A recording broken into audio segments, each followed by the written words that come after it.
merely thinks of any card from a packet of cards. He then answers a series of questions about his card. For example, the color, the suit of the card he is thinking of. And finally, he does everything, but finally, he finds himself holding his own mentally selected card. That is exactly what your audience is going to see in this mentalism effect. Hello everybody, I'm Kaushik Biswas and you are watching my channel Kaushik Biswas Magic.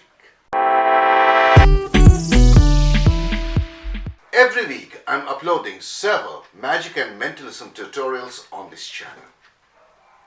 But for the last couple of weeks I could not publish any of my videos because there was some medical emergency in my home, and I thank you very much for your kind support and your good wishes, and now everything is under control. So here I am once again with fabulous magic and mentalism for you.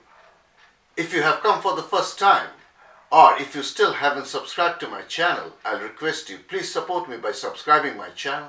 If you like this video, please strike the like button, share this video with your friends and write in the comments how you enjoyed this tutorial and how your spectators enjoyed this mentalism card magic. Also, don't forget to strike the bell icon because every week I'm uploading several magic and mentalism tutorials on this channel. Without much ado, let me perform this trick for you first, and then I'll take you step by step into how to do this fabulous card magic or mentalism effect. As there is nobody in the studio today, what best I can do is to explain you the effect so that you can understand how it looks from the audience perspective. You show your spectators a deck of cards and invite somebody to help you in this test. You take out the cards and say that you are going to conduct a compatibility test. So saying, you talk about mentalism, you can talk about mind reading and all, which you want to conduct in a moment. So you are actually looking for somebody who is compatible for these tests. So saying, you just give it a mix and say that I'm going to take out a few cards. So you take out a few cards and place them on the table on a pile. You take out again a few more cards. In fact, 7 cards in each pile. There are 7 cards in each pile, and then say that I don't need the remaining cards, so these are discarded.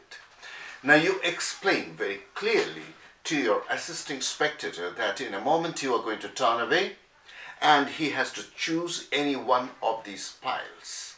Now whichever pile he chooses, he has to pick it up like so and look for a card which he likes. For example, if he wants this one, 3 of hearts, he mentally chooses that card. He doesn't have to take it out. Just mentally chooses the card and then puts it back on top of the remaining pile and then asks you to turn around. This is what he does, and in this case, let's say it is 3 of hearts. Now you turn around and you have absolutely no idea from which pile he has chosen a card, but you don't need to, because everything is done by the spectator himself.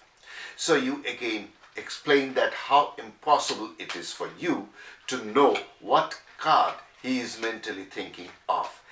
You actually have no way to know how what he is thinking of.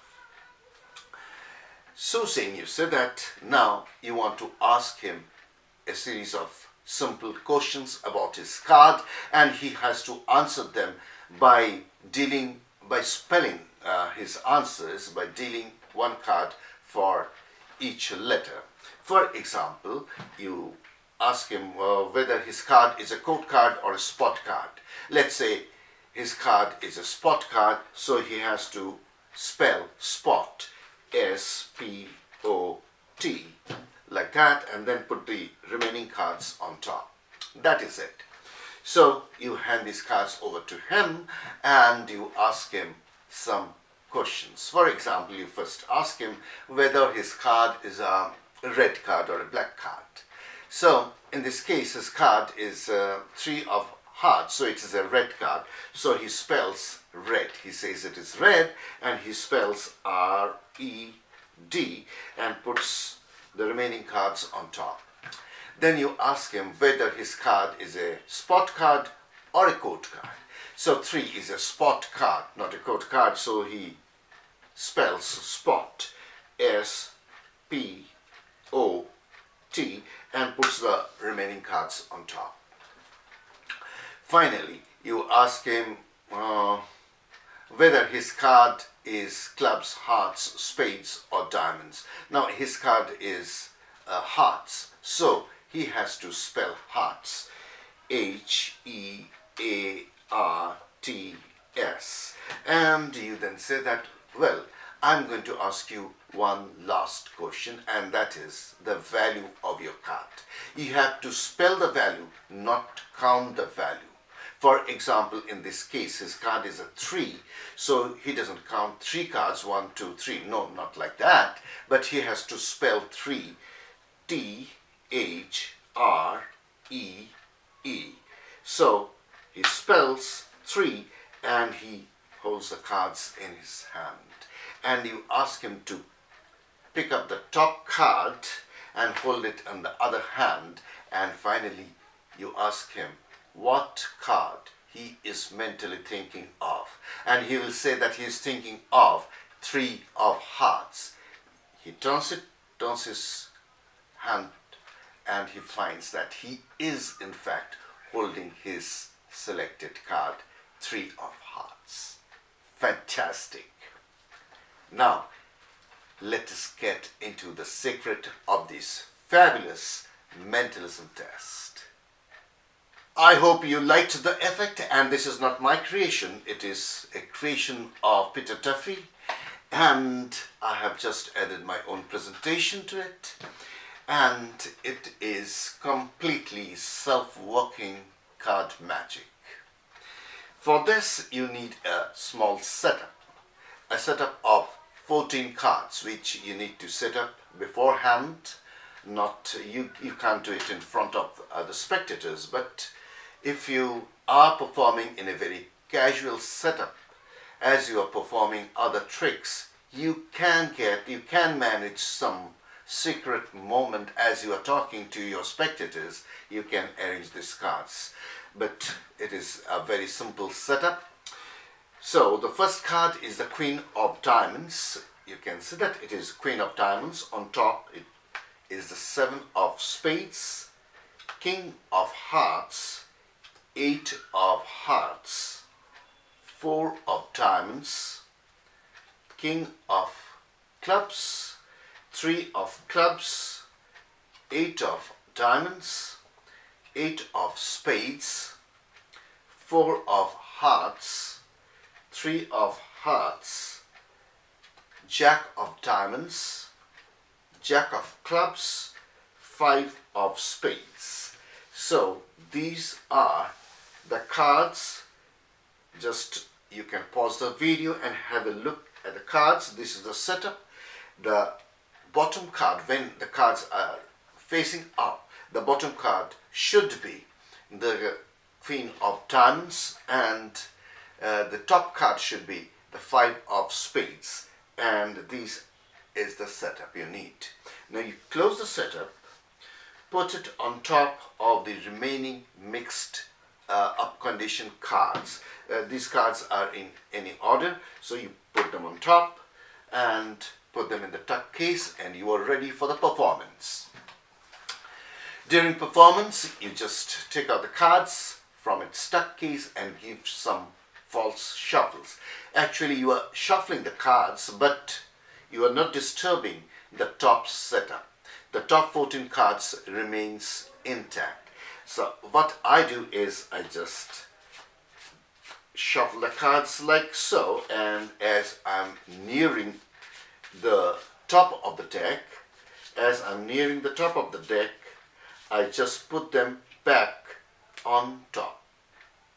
So the top setup remains in its own place, and the top card is the Queen of Diamonds. This is a very casual movement, and you do it not by saying that, see, all the cards are getting mixed up. Don't say anything like that, because you are not showing magic, but you are doing a mental test. So as you are talking about your mentalism, you are simply shuffling the cards, and as you are reaching the center of the card, you have to be very careful.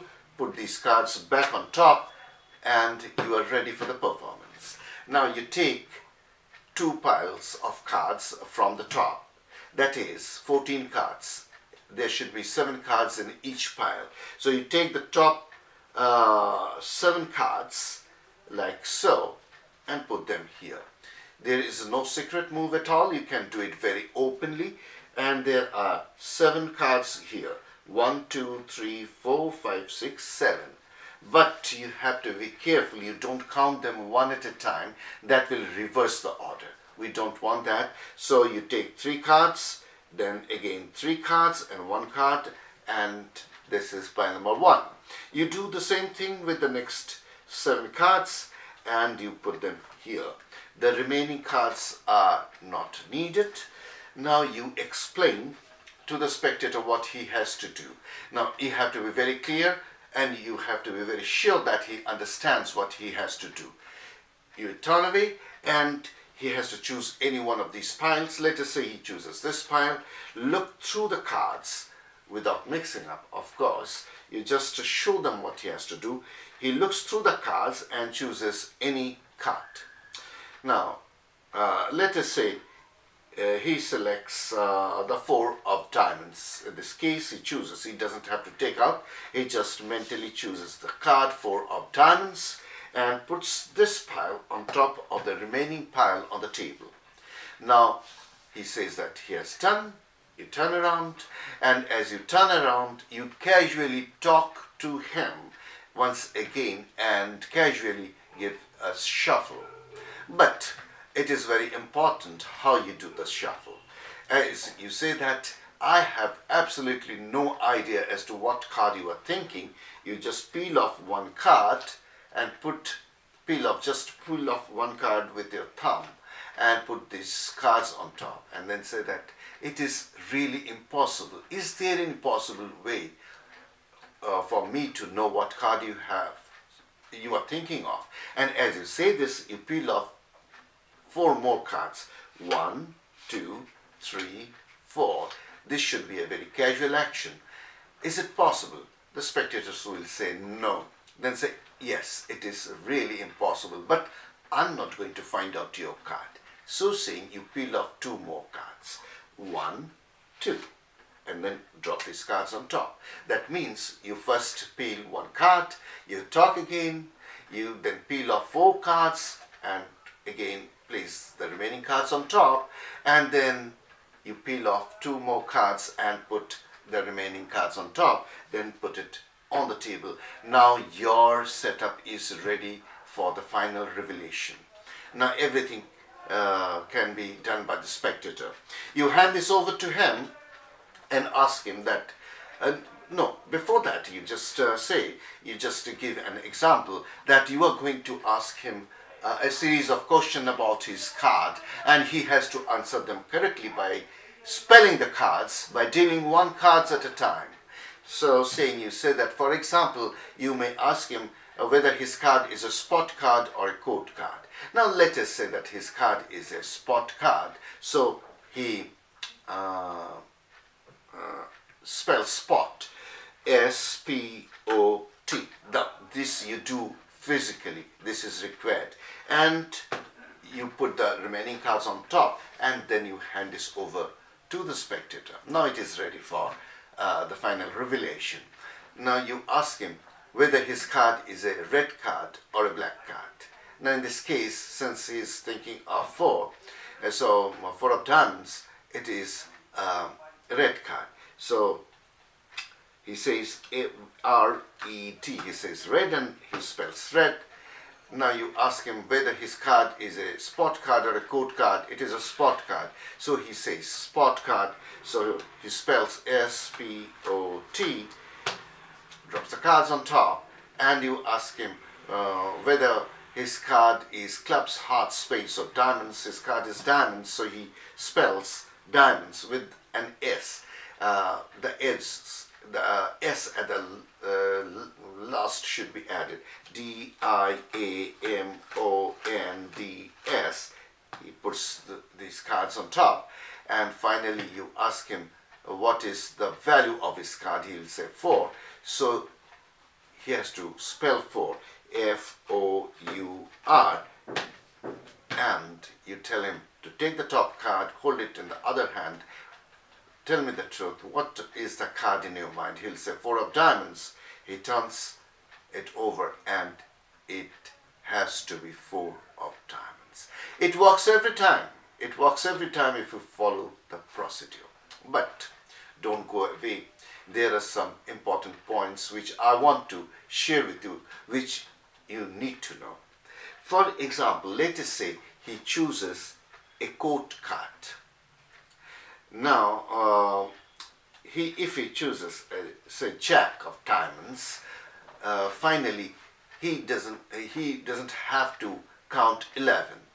Jack is 11, but in this case, what he has to spell is J-A-C-K, not E-L-E-V-E-N, not 11, but Jack. Similarly, in case of a king, he has to spell K-I-N-G, king, and not 13. So that is very, very important. You need to know before you attempt to perform it before live audience. I hope you enjoyed today's tutorial. Please give it a try and let me know how your spectators enjoyed this Mentalism effect. See you again next time in the next video. Have a wonderful time performing magic. Bye bye.